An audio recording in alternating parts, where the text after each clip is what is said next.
Welcome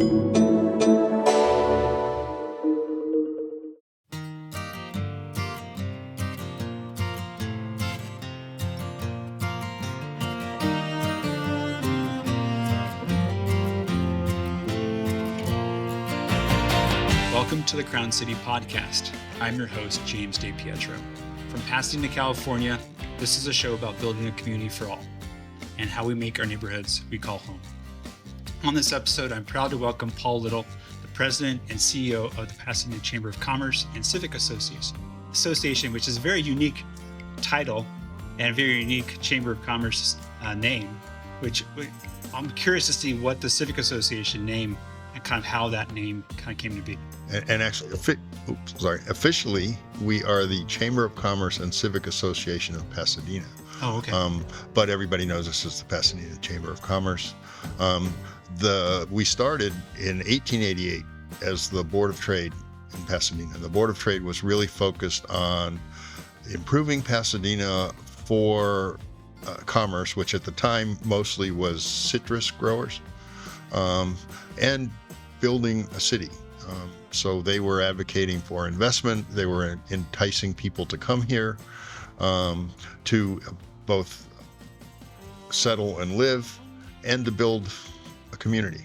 That was 1888 to about 1919. At around 1918, 1919, they realized that that Board of Trade mission wasn't really necessary or effective any longer. So they decided to roll themselves into the Chamber of Commerce. The Civic Association part of it goes back to the very beginning because the Board of Trade, for example, advocated for the first citizen commission in Pasadena. They advocated for streetscape plans. They advocated for a municipal water company. They advocated for a power company. They advocated for civic improvements.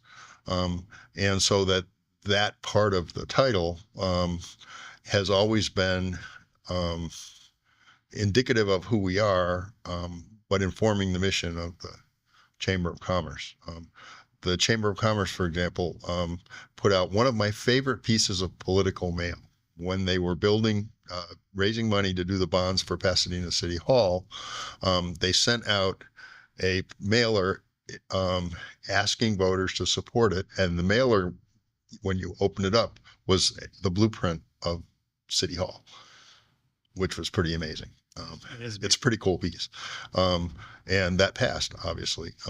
So the whole City Beautiful downtown vision was paid for in part because of political activity the Chamber of Commerce did to support it.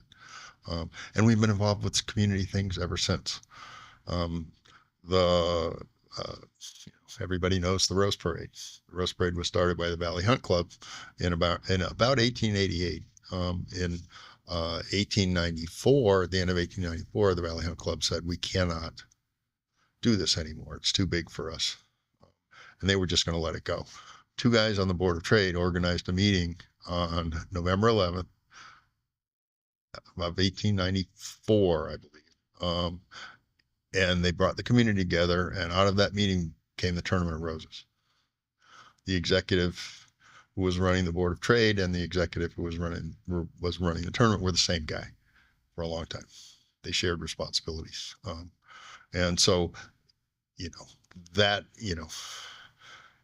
parade was started as essentially an advertisement for Pasadena. It's still a great advertisement for Pasadena, but it's a much bigger kind of an event. But it's very much a civic event, very much a community event. Now run by a relatively small staff and almost 1,000 volunteers. Yeah, it's amazing. Yeah. Well, I'm very excited to have you here for a number of reasons. One is that going back to your career, your career in Pasadena in public service spans almost 3 decades, from your time on the city council, which we'll get into, and then your time with the Chamber of Commerce and Civic Association. 2, it's the first time we're using this studio, which is the big studio at Pasadena Media. So we're remarking that it feels very inside the actor's studio with James Lipton, with the setup, which thank you to Siri and Jeff, who's in the back doing an amazing job. And third, it's kind of the kickoff of hopefully a kind of a collaboration with the Chamber of Commerce and this podcast, which we're hopefully will showcase and highlight member of the chamber going forward, hopefully each month or every other month. And we're very excited to launch that partnership. And so I thought we would start with your background. So I know that you're from Connecticut originally, and I'm excited because my wife is from Connecticut originally. So where from? From Stanford. Okay. So it's about an hour down exactly. down I-95 from where I grew up. But the state's not very large, so it's about an hour in any direction, and then you run out of state. So, but you're from East Lyme, is that correct? Yeah. East Lyme was the incorporated town. I grew up in a part of it called Niantic. Okay. It's a beach town.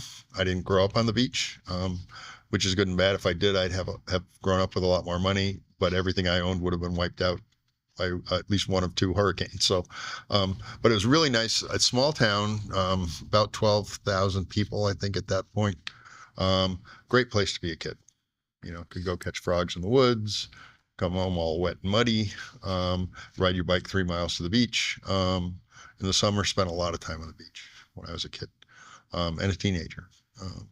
So it was a really nice little town, near New London, and Groton, where I actually, out of high school, had a job as a steel worker building submarines, at the called Electric Boat. They built submarines there. Did that for about 3 years, including about 6 months walking a picket line in the wintertime. I built, actually, they're all being decommissioned now. All of the submarines that had city names, including the Los Angeles, and the Pasadena, I built part of. Did you really? Yeah, I built the frames that keep them from imploding when they go underwater.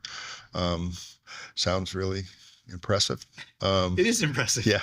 It was actually great. At the time, I went to college for a semester. We didn't agree with each other, college or myself. I didn't go to class, and so wasn't very successful. But you could go to Electric Boat, a defense plant, and they basically were hiring people. So they'd say, "What do you want to do?"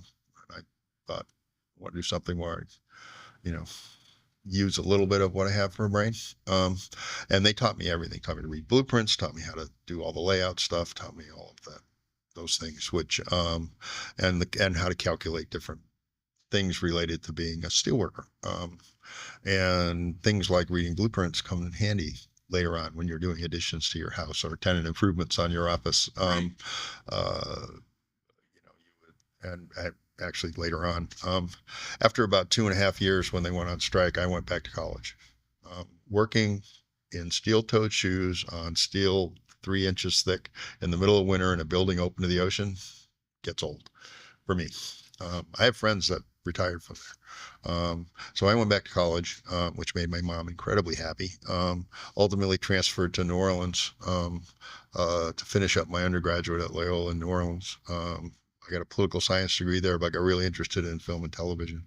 Went to graduate school in Austin, Texas, and got a master's in communications, film and television production. And the blueprint thing came in handy because 2 summers when I was there, I worked for a carpentry company that put cabinets in schools. They're building schools and towns outside of Austin like crazy. The job was not fun. We had to push science cabinets upstairs because the elevators weren't working yet. But knowing where they go and how to read the blueprints and how they're laid out was helpful with that, and other things. Came out here in 1982, got married in Austin in 1980. My wife was an education major. She got recruited by the LA school system, so we came out in 1982. I worked in entertainment television mostly for about 10 years, 11 years, 7 of them with one company. And then the early 1990s, the business was all going out of town.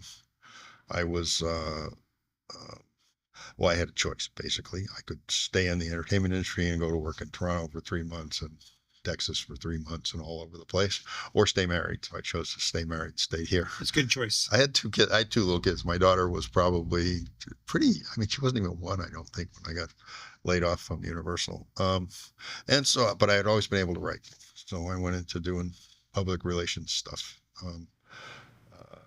And worked at Pacific Asia Museum as their communications director for a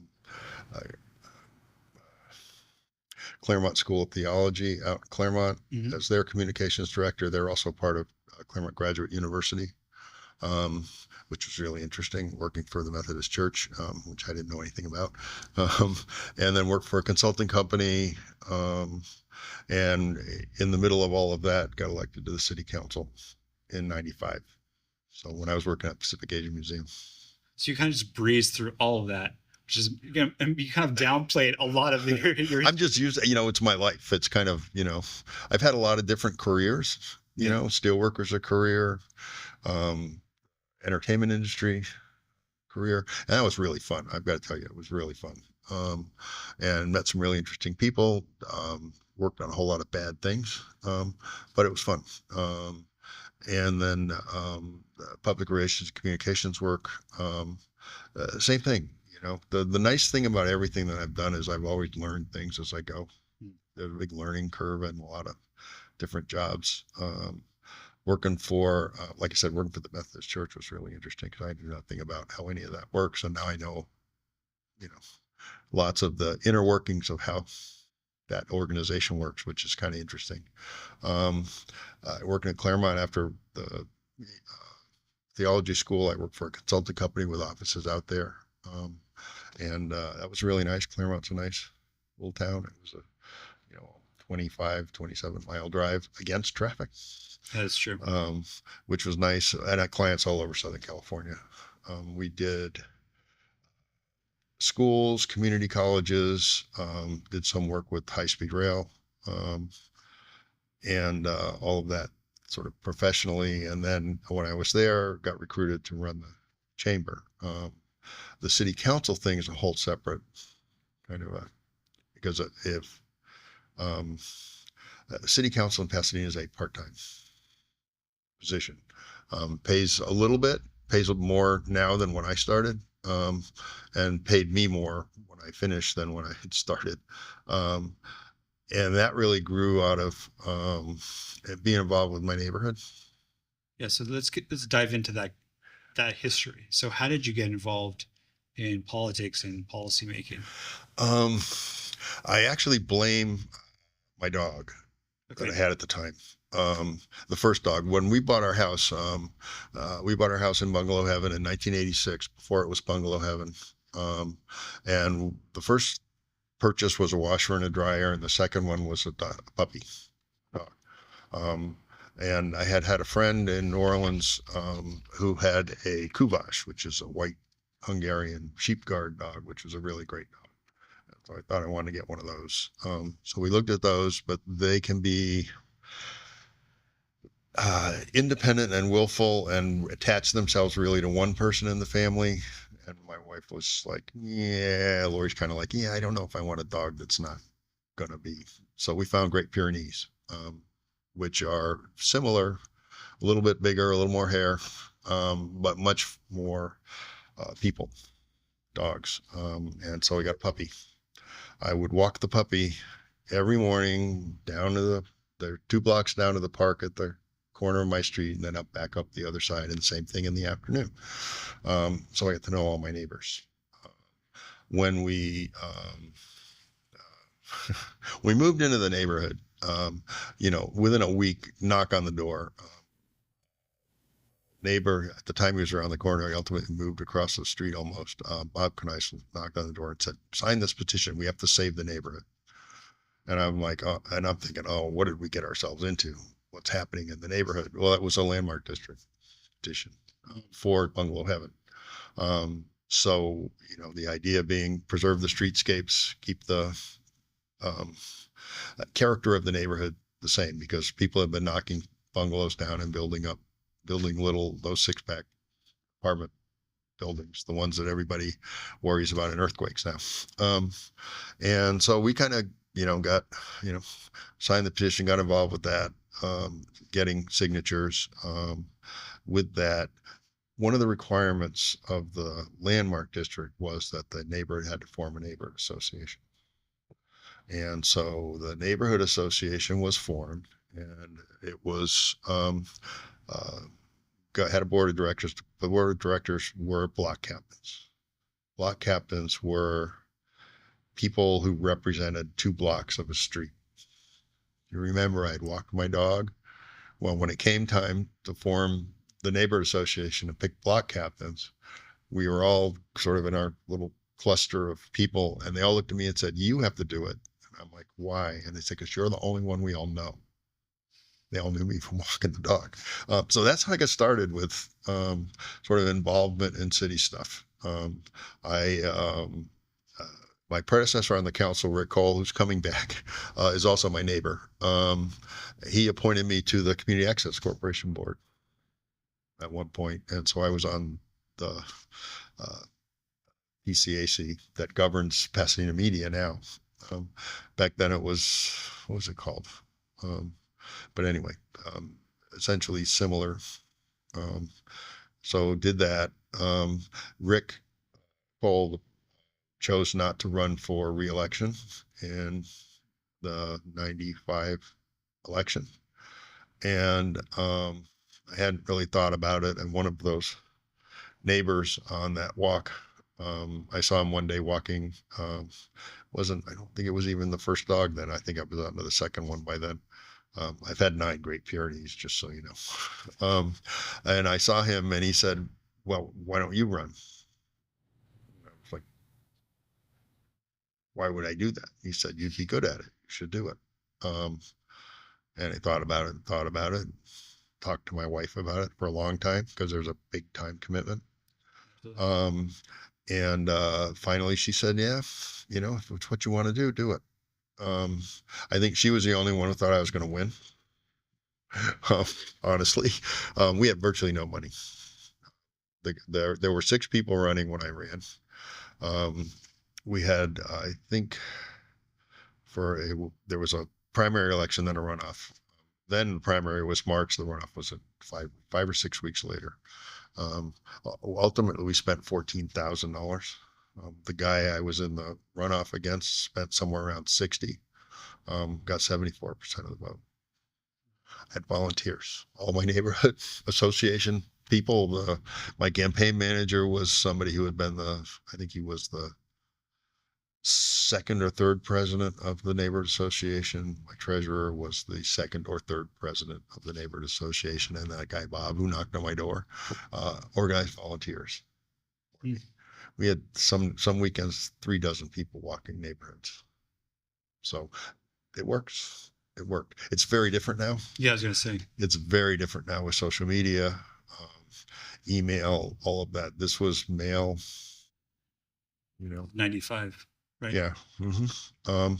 And basically, there's a very steep learning curve. It's also the other thing that's changed since then was the elected mayor. That originally, when I was started on the council, it rotated among council members. The most senior person who hadn't done it generally got it, for good and bad.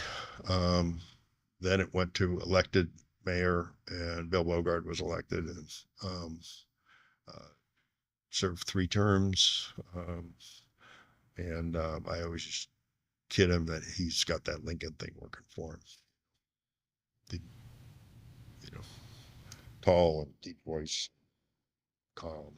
And it's a very interesting time.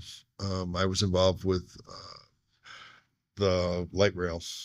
I was on the board that built the light rail to Pasadena, which was a very interesting project. I was on the board with originally Mike Hernandez from LA, somebody who represented Metro, Dave Saida, who was on the city council in South Pass, and a guy named Al Liga from Claremont, who was the San Gabriel Valley Council of Governments, had an appointee on the board, and trying to get 3 people to agree among those 5.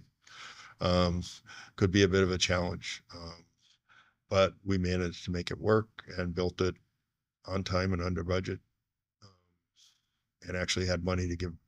We gave, I think Pasadena got 10 million. South Pass got maybe 2. We had about 20 million or so left. So we gave it out back to municipalities to improve the area around the stations, Mm. Which I'm not sure any of them did that with the money, but you know, so That's good. yeah, but it was a really interesting project. Not that I could build a train, but I understand what goes into building a train, just like I couldn't, do tenant improvements in my office, but I understand everything that goes into doing it, having been through it. Um, there's a lot of stuff. That was the era of deregulation with the electric industry, all the Enron stuff. We were all worried we were going to be stuck with a whole lot of investment that we couldn't recoup, mostly based on a power plant out in Utah. And it actually worked the other way around for us. When everything fell apart in the industry, was on the verge of collapse, we had a steady supplier of electricity at a set cost. So that kind of helped. It was a coal-fired power plant, which was not the best thing, but but that's, issues are different now too. So you jumped from council in 07 to leading the chamber around the same time. Yeah, about 6 months later. Yeah. So out of the frying pan into the fryer, as they say. So kind of going from one journey to the next, what was your relationship with the chamber at the time, and why did you make the switch from, were you working at the Pacific Asia Museum at the time? No, I was working for a company called VMA Communications out in Claremont. And this is another one of those kind of funny circumstances. My late wife and I used to go to a gym up on Washington and Altadena Drive. And I think this is what happened. I'm not exactly sure because I never actually asked. I should. We're at the gym one day, and a woman comes up to me and says, "I don't know if you remember me. My name's Susie. I'm Mike's wife." And then we were talking. I'm like, "Oh yeah, we're talking." It turns out that Mike Tantuano was the chair of the search committee for the Chamber of Commerce looking for a CEO. And my thinking is, she went home and said, "You'll never guess who I saw at the gym," because he called me the next day. Said, "Would you be interested in the job?" They'd been looking for somebody and really couldn't find. It's not that they couldn't find qualified people. The cost of living in Southern California is pretty high, and they couldn't find anybody who'd be willing to relocate from the Midwest or someplace where they have an acre and a half of land and a 5-bedroom house and move to Pasadena and live in an apartment. It's a bit of a challenge. And so he asked me if I would be interested, and I talked to Lori about it. She said, "You should think about that. You'd probably be good for it." And it's, well, at the time it was 2 miles from my house. Now it's more like 1.25 miles, the office. And so ultimately, went through a process. They had a search committee. I knew everybody on the search committee, which can be good and bad. Having been sort of the neighborhood guy on the city council for 12 years. But I knew everybody, and basically they hired me. And again, another steep learning curve. I had no clue what I was doing. But interestingly enough, there was one person who did. He retired that April. I got hired in December. He retired in April. John Catalani, who some folks around town will still remember. But when he retired, none of us had any chamber experience who were working at the chamber, which can be good, because the other thing that happened in 2008 was we killed the economy, not the chamber, Pasadena. It was Countrywide and IndyMac Bank. IndyMac was still here. Countrywide started here. That whole subprime loan mortgage crisis, they did it, or at least they started it. Um, and so all of a sudden we're up to our ears in economic downturns, um, all of that kind of stuff. So we had to kind of figure out, um, what are we going to do for one? But what do we need to do for our members? Um, and what we did, interestingly, was we just added benefits that had been charged for previously that really didn't cost us anything. Um, we just added them to the basic package. Said we're not going to charge for these things anymore. So like Pietro Holdings listing on the Chamber of Commerce directory has a little, I'm assuming you've done it, has a couple of sentences that describes who you are and has your logo there. Mm-hmm. Other chambers charge for those things. We thought it doesn't really cost us anything to do that. Why not just add it as a benefit? So we started doing a whole lot of things, either for less cost or no cost, to add value to the membership.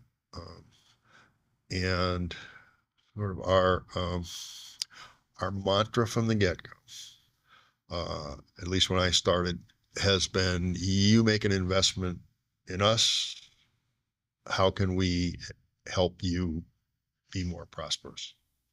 How can we invest in your prosperity? What do you need? And we have, well, we were at around 1,400 members before the pandemic. We're probably around 1,200 now. And it's a very diverse group. They need a lot of different things. But, we're there. So why do you think, we were talking about this a little bit earlier, before we started recording, but why do you think Pasadena is such a strong place to do business? Very diverse economy. Like I said, we killed the economy in 2008. If it were Detroit and they were shutting down all the auto manufacturers, that would be incredibly devastating to Detroit. Not that it didn't hurt, but we have a very diverse economy here. So losing, IndyMac went belly up basically, and a whole lot of the banks were suffering for different reasons. But we still have education, arts, engineering, R&D. JPL is a huge economic driver here. So it's a very diverse kind of an economy. There's finance, the healthcare industry in Pasadena is huge when you look at what it does for the economy. Nonprofits, the arts. We have a lot of things happening here. Hospitality. We have somewhere around 600 restaurants, which is per capita a huge number of restaurants. We're, we're building hotels here because we need the capacity. So there is a very sort of diverse economic base. So when something falters, everything else is still holding steady, and that was true in the pandemic also. We're seeing continued challenges following the COVID outbreak. You mentioned that kind of the membership of the chamber is down from 1,400 to 1,200. How do you think we're doing post? I don't think we'll ever kind of be past COVID. I think we'll always kind of be, in the COVID kind of mindset. But how do you think we're doing now in comparison? Relative to other folks? Yeah, relative to other cities. Yeah, I think a couple of things. I think Pasadena handled COVID probably a little better than some other places, in large part because we have our own health department. And so we have people here who know Pasadena, understood the issues and understand the issues with a direct connection. They didn't necessarily have the ability to change some things because they still regulation of senior living facilities isn't within Pasadena's jurisdiction. It's the county or the state or somebody else. But they were able to deal with things here much more immediately and much more precisely. So when you had, especially once the vaccines became available, I think the rollout here was faster, but they were also more nimble in regulating businesses, for example, uh, because they knew what was happening here. Um, and so rather than this sort of blanket, um, you know, you can have your restaurant open, but you can only do this. They knew what the spaces were like and was like, okay, you can do that, but you can also do this. You can also do this. You can have this. And Pasadena Planning Department uh, was very good at dealing with um, helping businesses survive. They changed rules and regulations that are going to be ongoing that make it easier, for example, for restaurants to get a CUP for alcohol. Um, it's an administrative review unless there are potential issues. To do that, it's much faster, much less expensive, and supports the businesses. And they know, again, it's Pasadena. It's a nice little city here. They know where the issues are. Um, and that's one of the really nice things about being a small, self-enclosed city adjacent to a huge megalopolis over there. um, is we govern ourselves. We have our own police department, our own electric company, our own water company. We pick up our own trash, all that good stuff. And when there are issues within the 27, 29 square miles of Pasadena, it's much more immediate and dealt with more quickly. It's not necessarily quickly enough, but more quickly. And the city staff can be much more um, flexible is probably the wrong word because that makes it seem like they decide yes or no, but can be much more engaged with whatever the issue might be, to find a resolution. And again, we're lucky to be in Pasadena because I think the leadership of the city council is relatively stable. They are nice folks. They seem to get along okay. I haven't seen anybody stab anybody up there yet. But they don't even shout at each other. I mean, they don't. They treat each other with respect, um, for the most part. And I think they treat the staff with respect, and the staff in the city of Pasadena is really good at what they do. And so, the staff is reliable. They generally are efficient and effective at what they do, which is not to say that your application, if it's at the bottom of the pile, won't rise to the top for a while. But they're also very good at solving problems and really want to be helpful. Makes Pasadena a nice city to be in. And just this week, you wrote an op-ed in Pasadena Now to that effect, saying that we're very lucky to live in Pasadena because of the quality of the staff, the city staff. Yeah, and it happens over and over again with us. We had a restaurant,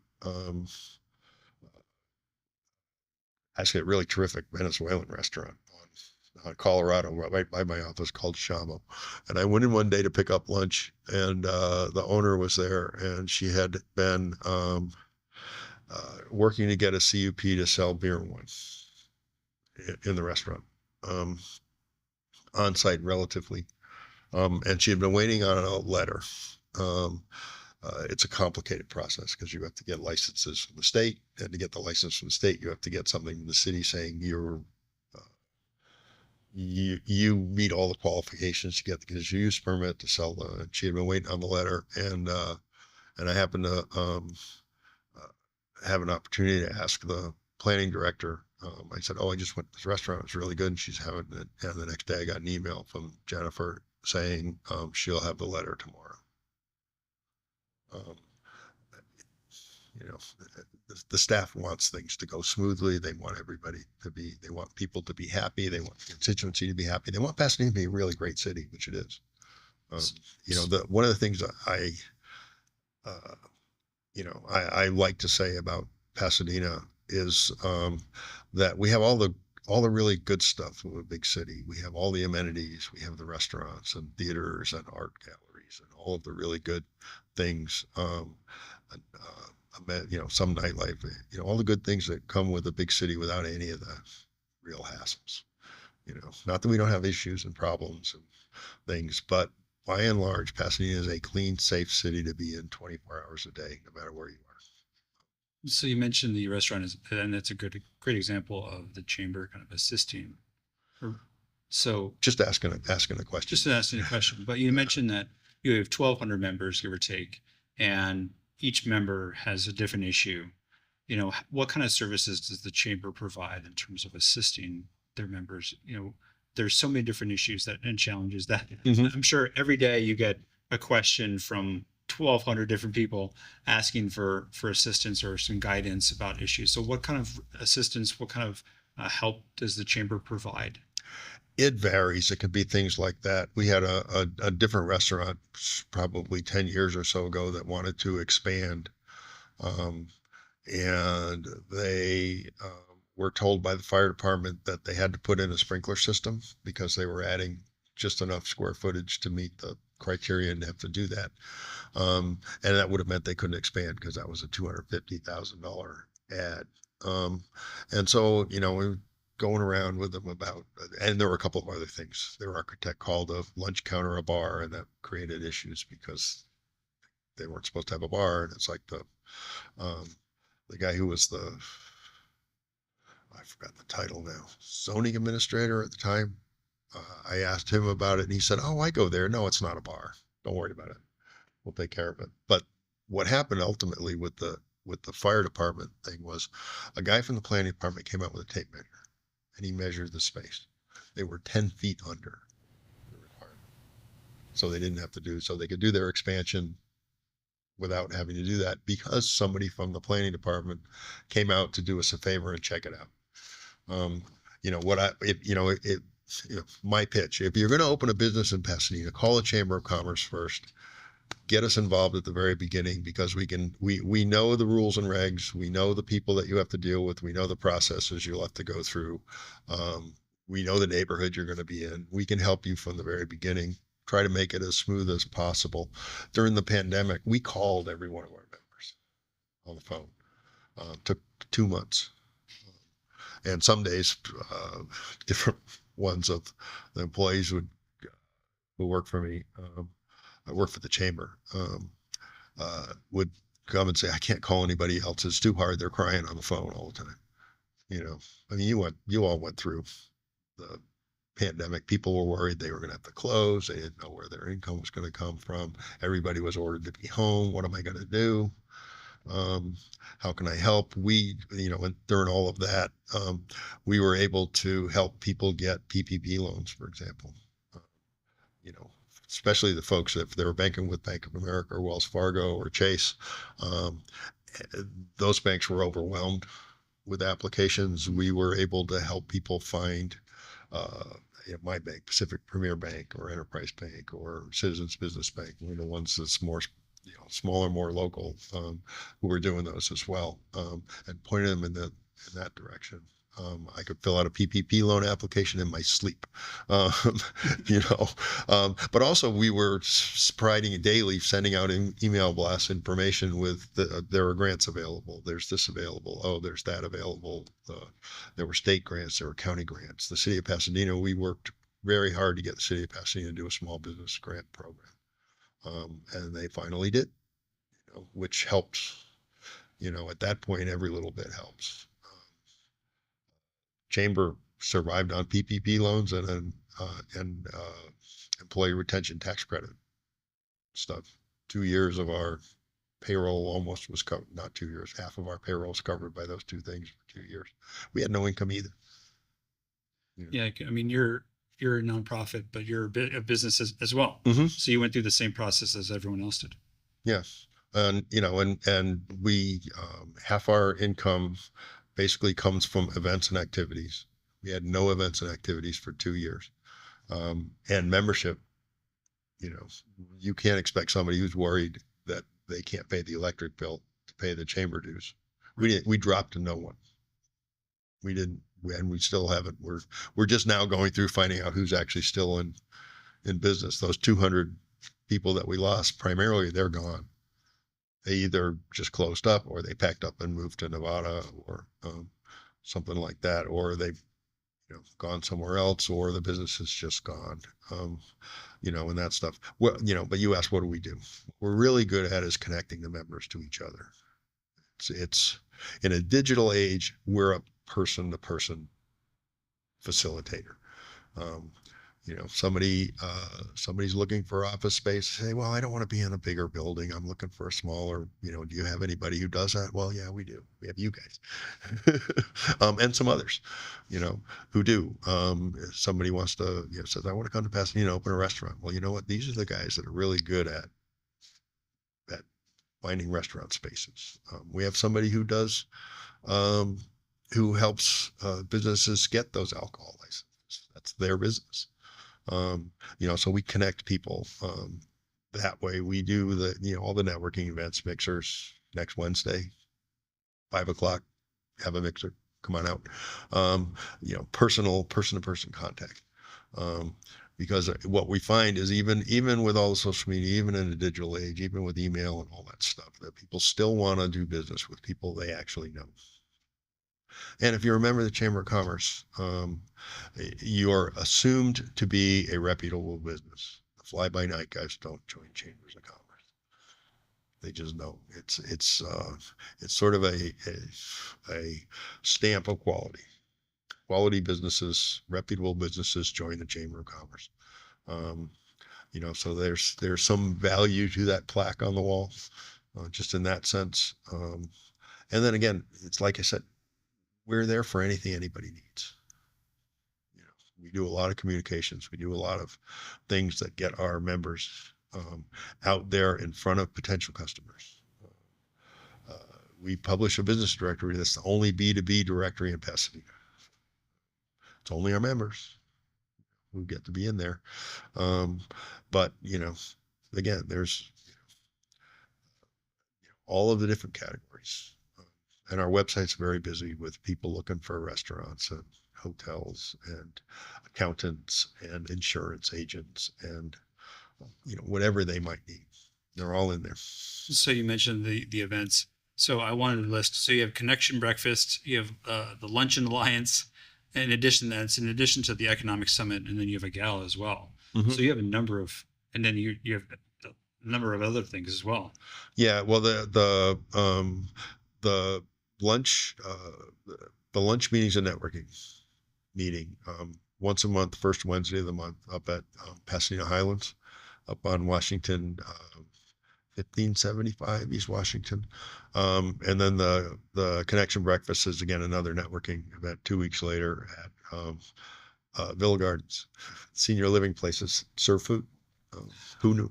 And actually they're very happy to host us. They're very happy to have us there hosting us.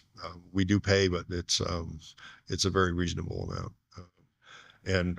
So everybody who comes gets a chance at those events to get up in front of everybody, and say who they are, what they do. Yeah, at your elevator pitch, basically.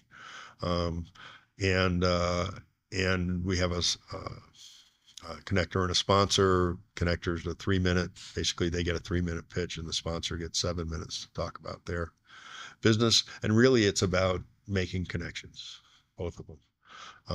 The mixers we do quarterly. As I said, there's one on the 24th of April. That's much more of a just social event. $5 to get in, you get food and drink, and you get a chance to socialize. And the other things, the Economic Summit, which you've been to, mm-hmm. Is really it's kind of an economic state of the city event. We do it with the city of Pasadena. We usually have an economist who talks about sort of international, national, state, regional, and local issues that are, what's happening now, what we think is going to happen, the kind of economic forecast. The development director at the city generally does a fairly brief presentation on what's happening in Pasadena right now, what's being built, what's moving, who's coming in, what are the industries that we're seeing. Interested in Pasadena, who's coming, who's going. And that happens in the fall. Mm-hmm. That's in usually mid-October. And then we do sort of presentations on different industries last time around, or that may be of interest to the people who were there last time around. We had uh, um, Innovate Pasadena talking about AI and its applications because everybody's wondering what it is and what it does. So we talked about that and other sort of industry related things. We do a breakfast honoring Tournament of Roses in December. That's usually first or second week in December, depending on how Thanksgiving falls. And that's a nice event. The president of the tournament gets to talk about who they are and what they do and why they made choices and what's happening. Queen and Court are there. It's actually very nice. And the gala we do at the end of June. We do install the chair of the board and swear in the board officers and the board members, give out corporate citizen awards, usually two awards. And they've gone to people like Huntington Hospital and Kaiser, let's see, a bunch of different ones. Uh, Usually a larger company, a smaller company, for-profit, nonprofit, that have contributed to the economy, to the city, and to the chamber. And then contributed not money necessarily, but been a positive force in the city. And we give out a couple of scholarships to emancipated foster youth who are going from community college to four-year college, which is really nice to hear, sort of their stories. And well, their stories can be pretty rough, but the nice part about being able to support somebody in their educational aspirations who doesn't really have any other support. It's always nice. So you wear many different hats. You mentioned before we started recording that you're going to be going to a site visit tour right after this. It comes in handy knowing blueprints and understanding blueprints. So what are some of your favorite things to do that as president of the Chamber of Commerce that you get to do? I get to meet a lot of people. That's fun. Um, uh, knowing that we're doing something good for the community and helping people is sort of very positive. I like to learn new things, and I really enjoy. You give me a chance to walk around JPL, I'll take it. Somebody wants to show me something at Caltech, I'll go. Art Center's got some really interesting things that go on.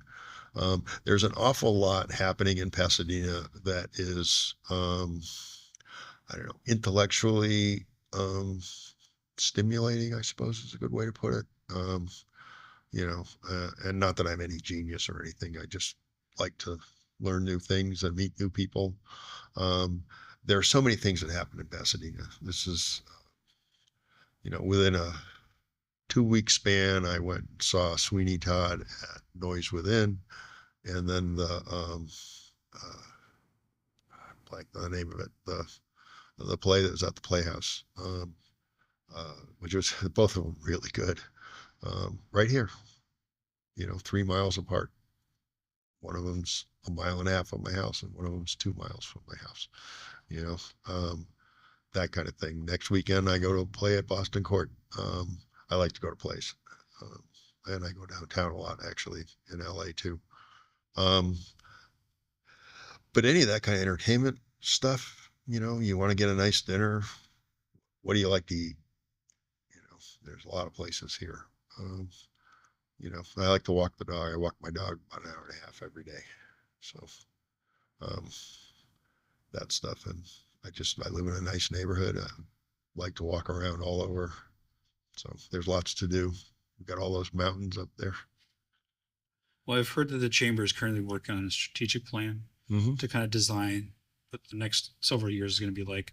So what do you see the role of the chamber kind of evolving, or how do you see the role of the chamber evolving in the next couple of years? Well, I think, as I said, I think, our really sort of core strength and value is that personal connection. Being able to point people to, people have a need, we can point them to a solution to whatever their need is, well, more or less. There are a few exceptions. But, we really are able, because of our membership and because of our connections to, find a solution for most, challenges that people are facing, business wise. So I think, what we really need to look at is, and be thinking about is what in the next few years, how do we position ourselves? Um, what do we need to do to make the chamber sort of irresistible to a business membership in the chamber? How do we ensure that we're a vital link, um, and a vital resource, for businesses here in the greater Pasadena area? I mean, we have businesses, from all around here. I think that's kind of the challenge, is to sort of be able to present ourselves as an important investment in any business's future, and we are.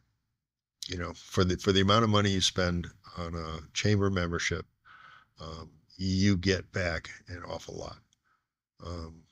It's it is about the most cost-effective investment you can make in the future success of your business, because we're out there pitching for in any number of ways. You know, some problems we can solve, some we can't. But we really do put a lot of effort into making sure that our members are successful. They just have to ask us. I think that's the key. I think a lot of members, I think it goes with anything. I think you get what you put into it. I think you buy a subscription, and if you don't take advantage of it, if you don't go to the meetings, then you're not taking advantage of those connections. If you're not going to the meetings, you're not building those partnerships. You're not meeting the people. You're not understanding kind of building those relationships. You're not, having those discussions with your neighbors. You're not taking, you're not, building, like, in a simple sentence, you're not building those connections. You're not taking advantage of the opportunities to have a conversation with, someone that sells insurance, or as an attorney that you might use in the future, or sells dog stuff that, you walk your dog and you might need to, a leash in the future. Or, you have a restaurant and you might have a permitting issue and you need some help with that. Yeah, it's really kind of, if you take the time and invest in the chamber will turn around and invest in you. Yeah, and that's kind of really what we do. That's what, that's how we sort of define our value. And that what we do is try to solve whatever problem it is you might have. And it is not very expensive. You come down to it, the basic membership is about a little less than $12 a month. I get that right? No, I didn't get that right. $30 a month. Still. Yeah. It's a good value. And the other thing is people like to do business with people they know. There is, more and more there are online opportunities to, as you said, buy insurance. But do you want to do that, or do you want to have somebody who can find you the insurance policy that fits your needs at the most cost-effective and reliable source, and not cost you anymore? Right. And you've got somebody who you can call for help or advice. What should I do?